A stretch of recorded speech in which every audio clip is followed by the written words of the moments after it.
Hello, this is Coach AK with CoachAK.com, the leading resource in maximizing athletic performance in college recruiting. Today, I'm going to be showing you how we can use Google to assist us in the college recruiting process, mainly to find information about ourselves as well as others. Remember, it's not called stalking if we're using it for college recruiting purposes. No, it's still called stalking. Who cares? We're going to use it anyway. Let's get started.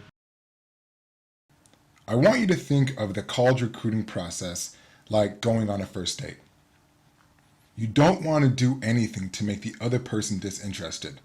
I mean, it's almost saddening when I hear of a college prospect losing the interest of a coach even before the initial conversation. And this usually happens because of our online presence. Some of you may be saying, well, that's kind of harsh. Well, understand this, the game has changed. Your college coaches are no longer your science and math teachers. Their job is to coach and recruit only. And making a wrong decision could cost them their job. I mean, it happens all the time. So give them a reason not to take a risk. So I'm back on our trusted friend Google, and I wanted to show how using Google can actually show some benefits and maybe some negatives in our college recruiting process. Now, like I said earlier, we do not want to have a coach or have some information that would make a coach disinterested. And I know when we're using Facebook, we may have our privacy settings, but there's some things that may come through, or maybe our privacy settings may leak some stuff that we do not want to show. I'm not saying you want to hide the information. My suggestion is just take it down. And there's a reason why. And I'm not going to put anybody on blast.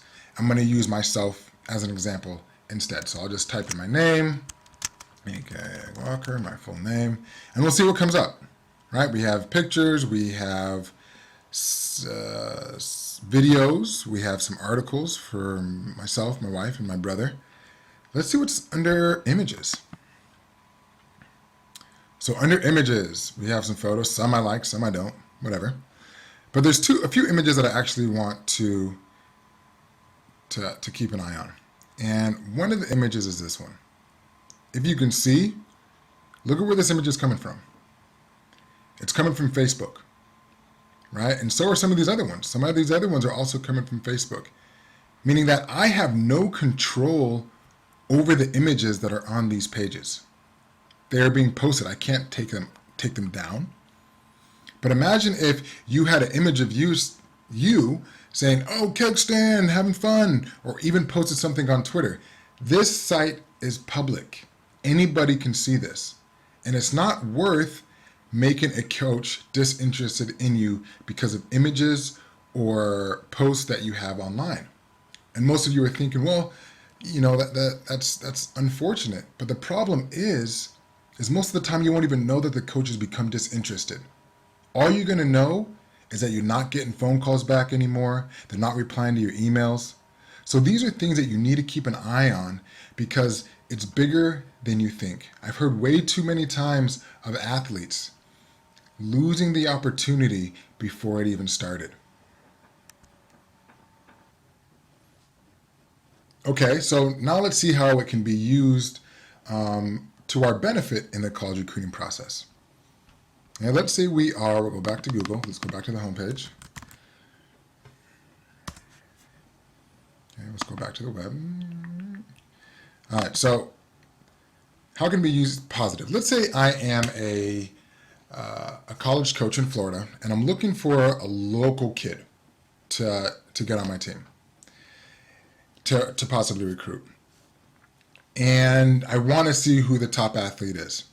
Right? So all I need to do if I'm a college coach, we can all find this. This is free information.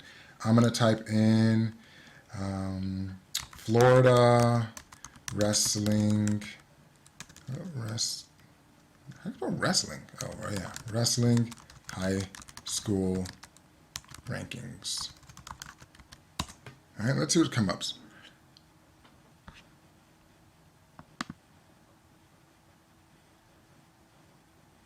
All right, so we got Scout. Let's see. So we got something called Intermet.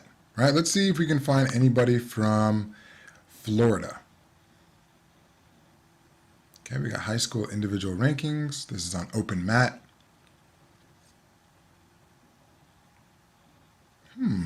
Let's see, high school rankings for February 20th. All right, so we get a national list. You got a national list right here. So they're looking for somebody in Florida.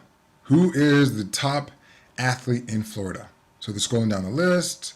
We got some Missouri, we got Illinois, we got Oklahoma, we got New Jersey. Let's see. Oh, we got a guy named, we'll say Kyle Nordstrom, right, from Florida. He's a sophomore. Let's see how we can track him. So we'll go into Google, get some more information. And we'll type in maybe Florida wrestling and see what comes up. Right? So now we can get videos on Kyle. We can get him at 120 pounds, 113 pounds. We can get some interviews. We can get stuff from what looks like his high school. So there's a lot of information. So hope is not lost, right? If you are a top athlete, coaches can find you, especially with free resources like Google. Right, so let's look at it. There's some good and there's some bad. Let's hope and make the information positive for college coaches. Let's give them a reason to want to be interested and invest 4 years in us. Okay? So thank you for listening. Until next time.